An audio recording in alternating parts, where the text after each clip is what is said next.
Hello everyone, आज हम एक बहुत ही महत्वपूर्ण विषय पर बात करेंगे जो कई महिलाओं को प्रभावित करता है। अनियमित मासिक धर्म, इरेगुलर मेंस्ट्रुअल पीरियड, विशेष रूप से उन महिलाओं के लिए जिनको पीरियड्स बिना दवा के नहीं आते हैं।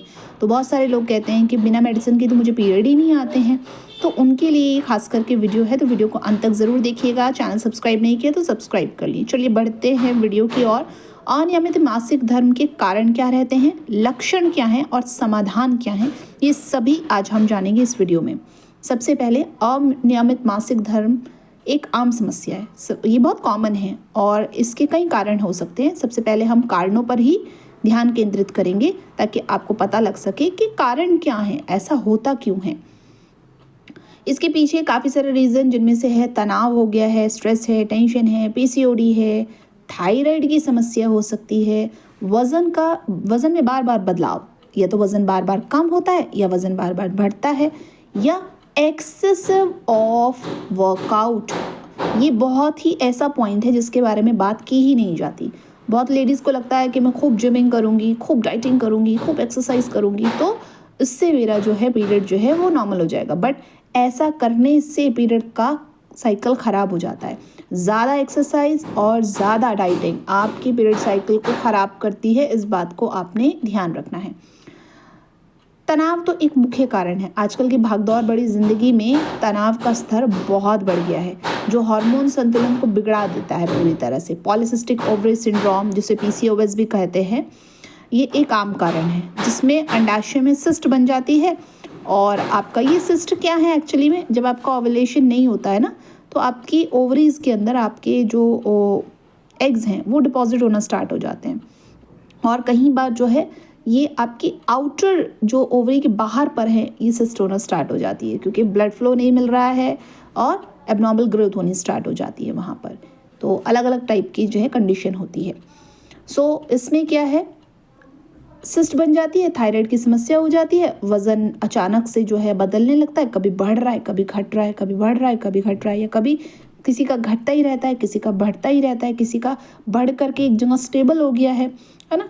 और बहुत ज़्यादा व्यायाम जो है, कई बार हम सोचते हैं कि खूब एक्सरसाइज करेंगे तो हमारा वज़न जो है कम हो जाएगा, बट इससे आपका मासिक धर्म जो है, आपका पीरियड साइकिल जो है वो प्रभावित होता है, बहुत ज़्यादा इफेक्ट होता है। अब अनियमित पीरियड्स के जो है उससे रिलेटेड कोई लक्षण दिखाई देते हैं क्या, ये भी जानना ज़रूरी है। जी हाँ, आपको लक्षण दिखाई देते हैं। अनियमित पीरियड में पेट में दर्द होना, मूड स्विंग्स होना, मुहासे होना, बालों का झड़ना, ये बहुत ऐसी कंडीशन है जो कॉमन से हमें दिखाई देती है।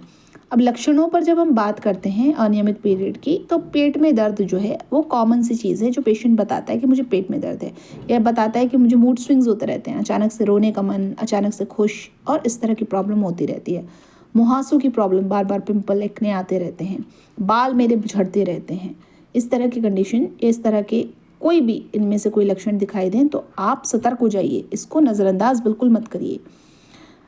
घरेलू उपचार से रिलेटेड भी बहुत सारी क्वेरीज आती हैं कि मैम होम रेमेडी बता दीजिए, होम रेमेडी बता दीजिए। देखिए, 3 महीने तक होम रेमेडी फॉलो ज़रूर करो, बट उससे ज़्यादा होम रेमेडी, 3 महीने से ऊपर अगर प्रॉब्लम ठीक नहीं हो रही है, फिर होम रेमेडी से प्रॉपर ट्रीटमेंट पर आ जाओ। ट्रीटमेंट के लिए आप मुझसे भी ट्रीटमेंट ले सकते हो और नज़दीकी डॉक्टर को विजिट करके भी ट्रीटमेंट ले सकते हो। पर्सनल एडवाइस है कि हमेशा आयुर्वेदिक ट्रीटमेंट लीजिए हार्मोनल और मेटाबॉलिक डिसऑर्डर्स के लिए। बॉडी पे कोई साइड इफेक्ट नहीं आएगा और बेनिफिट्स अलग होंगे, ठीक है। तो यहाँ मैं एक बात और क्लियर कर दूँ, I am not against allopathic और any other pathy, but being an Ayurvedic physician हम आपको आयुर्वेद के बेनिफिट्स बताते हैं और ये भी रिलेट करके बताते हैं कि अगर हम किसी पैथी में आपको जाने के लिए मना कर रहे हैं तो कि उससे आपको, आप खुद भी हमें आकर के, पेशेंट भी हमें बताते हैं कि हमें क्या साइड इफ़ेक्ट्स आ रहे हैं। तो हमारा मेन मोटो रहता है उन साइड इफ़ेक्ट्स से आपको बचाना और बेहतर से बेहतर रिजल्ट्स आपको देना, ठीक है। तो चलिए जल्दी से बात कर लेते हैं घरेलू उपचार के बारे में भी। अदरक की चाय, ये काफ़ी कॉमन है। दालचीनी की चाय, गर्म पानी, ये बहुत कॉमन सी चीज़ें हैं जिनको आप इस्तेमाल कर सकते हो और आपको इससे फ़ायदा भी होता है। बट अदरक जो है वो तासीर में बहुत गर्म होता है, तो इसीलिए अगर आप अदरक की चाय बहुत ज़्यादा ले रहे हो, बहुत एक्सेस में इस्तेमाल कर रहे हो, तो उससे आपको जो है फ़ायदे की बजाय बहुत ज़्यादा नुकसान भी हो सकता है। तो अदरक की बजाय आप सौंठ का इस्तेमाल कर सकते हो। सौंठ जो है वो कंडीशन जो है वो आपकी बेहतर करेगा। सौंठ जो है वो तासीर में थोड़ा ठंडा होगा अदरक के मुकाबले। गर्म पानी से आपकी बॉडी के टॉक्सिन्स जो हैं वो बॉडी क्लीन होती है, ठीक है, और बॉडी में इन्फ्लेमेशन कम होती है। तो नीम गर्म पानी, अब जैसे मौसम के हिसाब से पानी हमेशा मौसम के हिसाब से लीजिए। बहुत ज़्यादा गर्म पानी नहीं पीना है, बहुत ज़्यादा पानी नहीं पीना है। दालचीनी की चाय, ये अगर आप इसको सही मात्रा में मेडिसिन की तरह लेंगे तो आपकी इंसुलिन रेजिस्टेंस की कंडीशन पर काम करेगा। ज़्यादा लोगे तो आपके लिवर हेल्थ ख़राब कर सकता है। तो चीज़ें पता होनी चाहिए आपको। अब इसके अलावा और कुछ घरेलू उपचार पर चर्चा कर लेते हैं। अदरक की चाय के बारे में मैं आपको बता ही चुकी हूँ, गर्म पानी के बारे में बता चुकी हूँ, और थोड़ा सा अपनी जो है स्टमक पर जो है आप थोड़ा फर्टी ऑयल यूज़ करके, लिंक डिस्क्रिप्शन में है, आप उसकी मसाज करें और उसके बाद कैस्ट्रो पैक्स या हॉट पैक्स लगाएं, उससे भी आपको बहुत मदद होगी। दालचीनी की चाय जो है वो पीते हैं तो इंसुलिन रेजिस्टेंस की समस्या भी दूर होती है, ठीक है। आयुर्वेद में कुछ ऐसी जड़ी बूटियां हैं जो आपके मासिक धर्म को नियमित करने में बहुत मदद करती हैं, जैसे अशोका है, शतावरी है, लोद्र है, ये कुछ प्रमुख हैं। लेकिन किसी भी आयुर्वेदिक उपचार को शुरू करने से पहले एक योग्य आयुर्वेदिक चिकित्सक या डॉक्टरों को कंसल्ट करना बहुत इंपॉर्टेंट है। आप अपना कंसल्टेशन मेरे साथ भी बुक कर सकते हैं। मेरा पर्सनल रिकमेंडेशन रहता है कि आप नष्ट आर्तक यूज़ कर सकते हैं, बट अगर इसको कस्टमाइज़ करके यूज़ करोगे तो ज़्यादा फायदा होगा। नॉन कस्टमाइज मेडिसिन का लिंक डिस्क्रिप्शन बॉक्स में है। कस्टमाइज़ करने के लिए आप व्हाट्सएप नंबर जो दिया गया है उस पर मैसेज करके अपना प्रॉब्लम लिखकर भेज सकते हैं और डायरेक्टली इसे अपने लिए ऑर्डर कर सकते हैं, ठीक है। तो इससे रिलेटेड अगर किसी का, देखो अगर चाहो तो अलग अलग मैं आपको 10 तरह की औषधियाँ बता दूँ, आप उनको अलग अलग करके इस्तेमाल कर सकते हो, ठीक है। अगर आपको वो सही लगता है तो वो कर सकते हैं, और अगर आपको नष्टार्तक जिसमें बहुत सारी मेडिसिन का कॉम्बिनेशन है आप उसको भी यूज़ कर सकते हो, और आपके पीरियड्स जो हैं विदिन 6 मंथ आपको इफेक्टिव रिजल्ट दिखना शुरू हो जाता है। तो 6 मंथ तो मैं बोलती हूँ कि अगर आपका पीरियड साइकिल गड़बड़ हो रहा है तो 3 महीने में आप हमें अपडेट देना स्टार्ट कर देते हैं खुद से। कुछ लोग तो एक महीने में अपडेट देते हैं, तो आप 6 महीने इसका इस्तेमाल करो। कहीं बार पेशेंट सालों साल भी मेडिसिन इस्तेमाल करते हैं, ठीक है, जिनका प्रॉब्लम्स जो है बहुत ज़्यादा बढ़ा हुआ होता है। होम रेमेडीज़ के साथ साथ भी आप इसको यूज़ कर सकते हो, उसमें कोई प्रॉब्लम की बात नहीं है, ठीक है। अब बात आती है कि एक स्वस्थ आहार का बहुत इम्पॉर्टेंट रोल होता है आपकी पूरी की पूरी बीमारी को ठीक करने में। तो अगर आप अपने डाइट में अच्छे फल और मौसम के हिसाब से फल, सब्जियां, साबुत अनाज, मेवे, बीज, ये सब इंक्लूड करते हैं तो आपका जो लाइफस्टाइल है वो बेहतर होना शुरू हो जाता है। स्पेशली आपका फूड इंटेक जो है वो, उस पर आपकी नज़र पड़नी स्टार्ट हो जाती है कि मैं क्या खा रहा हूँ, क्या चीज़ मेरे लिए अच्छा है। आहार भी एक महत्वपूर्ण भूमिका निभाता है, सबको पता है। आपको अपने आहार में फल, सब्जियां, साबुत अनाज, मेवे, बीज शामिल करने चाहिए। जंक फूड, प्रोसेस्ड फूड से जितना हो सके दूर रहिए, उनसे बचिए। और आप अगर वाइटामिन्स और मिनरल्स की अगर बात करें तो इसमें vitamin D, magnesium, omega 3 fatty acid, इनको आप इंक्लूड कर सकते हैं अपनी डाइट में। सप्लीमेंट्स लेने से पहले हमेशा डॉक्टर की सलाह लेना ज़रूरी है। अगर शरीर के अंदर किसी सप्लीमेंट की कमी है तो ही इस्तेमाल करें। हमेशा एक रेस में मत दौड़िए, क्योंकि लोग दिखा रहे हैं कि आजकल सप्लीमेंट्स लेने चाहिए, तो आप अगर किसी भी चीज़ का बॉडी के अंदर मात्रा ज़्यादा कर देते हो तो भी दिक्कत होती है। जैसे कि किसी की बॉडी में विटामिन के की ज़रूरत नहीं थी बट उसने विटामिन के सप्लीमेंट्स लेना स्टार्ट कर दिया, तो उसमें क्या होगा, उसको ब्लीडिंग डिसऑर्डर्स हो सकते हैं। तो इसी तरह से विटामिन ए आपकी बॉडी में जितना रिक्वायर्ड है, अगर उससे ज़्यादा हो जाए क्योंकि आप सप्लीमेंट्स लेते जा रहे हो तो उसका नुकसान होगा। इस चीज़ का खास ख्याल रखें। तो इसीलिए सिंपल एक दौड़ में मत दौड़िए, अपने डॉक्टर की सलाह ज़रूर लीजिए। योगा करना बहुत इंपॉर्टेंट है, फ़ायदेमंद है। ध्यान लगाना, मेडिटेशन करना बहुत फ़ायदेमंद है। क्यों फ़ायदेमंद है? क्योंकि आपकी बॉडी को लचीला तो बनाता ही है, साथ में ब्लड फ्लो का इंक्रीज़ करता है बॉडी के अंदर, जिससे आपके ऑर्गन्स, आपके इंटरनल ऑर्गन्स जो है, रिप्रोडक्टिव हेल्थ जो है बढ़िया होती है और ऑर्गन अच्छे से काम करना शुरू कर देता है। एक चीज़ और बता दें, यदि आपको पीरियड्स लगातार अनियमित आते हैं या गंभीर दर्द रहता है तो आप तुरंत अपने डॉक्टर की सलाह लीजिए, या स्क्रीन पर दी गई डिटेल के माध्यम से अपना ऑनलाइन कंसल्टेशन मेरे साथ भी आप बुक कर सकते हैं।